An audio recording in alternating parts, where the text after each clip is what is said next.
জীবনে এমন একটা সময় আসে যখন আমরা বুঝতে পারি যে সব কিছু যেন এক জায়গায় থেমে গেছে। প্রতিদিন একই রুটিন, একই চিন্তা, একই হতাশা আর একই ফলাফল। কিন্তু একটা সত্যি কথা হলো, জীবনকে বদলাতে বছরের পর বছর লাগে না। যদি তুমি ইচ্ছা করো, তবে মাত্র ৩০ দিনেই তুমি নিজের ভেতরে অসাধারণ পরিবর্তন আনতে পারবে। আজ আমি তোমাকে একটা বিস্তারিত রোড ম্যাপ দেব, যেখানে ধাপে ধাপে দেখাবো কিভাবে মাত্র ১ মাসের মধ্যে তুমি একেবারে নতুন মানুষে পরিণত হতে পারো। প্রথম সপ্তাহে তোমাকে করতে হবে আত্মপরিচয়ের কাজ, কারণ পরিবর্তনের শুরু হয় ভেতর থেকে। প্রথম দিনে একটা খাতা নাও আর লিখে ফেলো তোমার জীবনের সবচেয়ে বড় সমস্যাটা কি। দ্বিতীয় দিনে লিখে ফেলো তোমার স্বপ্নগুলো, তুমি কেমন হতে চাও, কেমন জীবনযাপন করতে চাও। তৃতীয় ও চতুর্থ দিনে প্রতিদিন অন্তত ১০ মিনিট করে মেডিটেশন করো। এতে তোমার মন শান্ত হবে আর তুমি নিজের ভেতরের আসল কণ্ঠ শুনতে পাবে। পঞ্চম দিনে সোশ্যাল মিডিয়ায় সময় নষ্ট না করে অন্তত ১ ঘন্টা বই পড়ো, বিশেষ করে সেলফ হেল্প বা মোটিভেশনাল বই। ষষ্ঠ দিনে লিখে ফেলো তুমি আজ কিসের জন্য কৃতজ্ঞ, অন্তত ৫টা জিনিস লিখো। সপ্তম দিনে পুরো সপ্তাহের রিভিউ করো, কি শিখলে, কোথায় ভুল করলে আর আগামী সপ্তাহে কিভাবে আরও ভালো করবে। দ্বিতীয় সপ্তাহ শুরু হবে অভ্যাস পরিবর্তনের মাধ্যমে। অষ্টম দিনে চেষ্টা করো ভোরে ওঠার, কারণ সকালের প্রথম ১ ঘন্টা তোমার জীবনের সোনালি সময়। এই সময় তুমি নিজের জন্য কাজ করতে পারো। নবম দিনে শরীরচর্চা শুরু করো, জিম লাগবে না, শুধু ১৫ মিনিট হাঁটো বা দৌড়াও আর কয়েকটা পুশ আপ করো। দশম দিনে প্রতিদিন ২০ মিনিট করে নতুন কিছু শেখা শুরু করো, সেটা হতে পারে ইংরেজি স্পিকিং, ভিডিও এডিটিং বা যে কোনো স্কিল। একাদশ দিনে ১ দিনের জন্য নো সোশ্যাল মিডিয়া চ্যালেঞ্জ নাও। দ্বাদশ দিনে খরচের হিসাব লেখো আর খুঁজে বের করো কোথায় টাকা নষ্ট হচ্ছে।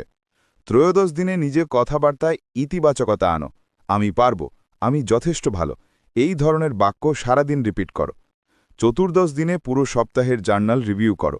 এই সপ্তাহ শেষে তুমি বুঝবে তোমার এনার্জি বেড়েছে, তুমি আরও আত্মবিশ্বাসী হয়েছ। তৃতীয় সপ্তাহ হল লক্ষ্য স্থির করার সপ্তাহ। পঞ্চদশ দিনে আগামী ১ বছরের জন্য ৩টা বড় লক্ষ্য লিখে ফেলো। ষোড়শ দিনে প্রতিদিন এই লক্ষ্যগুলোর সাথে সম্পর্কিত ছোট ছোট কাজ করো। সপ্তদশ দিনে একটা ভিশন বোর্ড তৈরি করো, যেটা তোমাকে প্রতিদিন মনে করিয়ে দেবে তুমি কি হতে চাইছ। অষ্টাদশ দিনে সময় ম্যানেজমেন্টের টুল ব্যবহার শুরু করো, টু ডু লিস্ট বা গুগল ক্যালেন্ডার কাজে লাগাতে পারো। ১৯তম দিনে যে কোনো একটি নতুন স্কিল শেখা শুরু করো, কারণ স্কিলই তোমার ভবিষ্যৎ নির্ধারণ করবে। বিংশ দিনে সময় ম্যানেজমেন্ট টেকনিক যেমন পোমোডোরো টেকনিক চেষ্টা করো।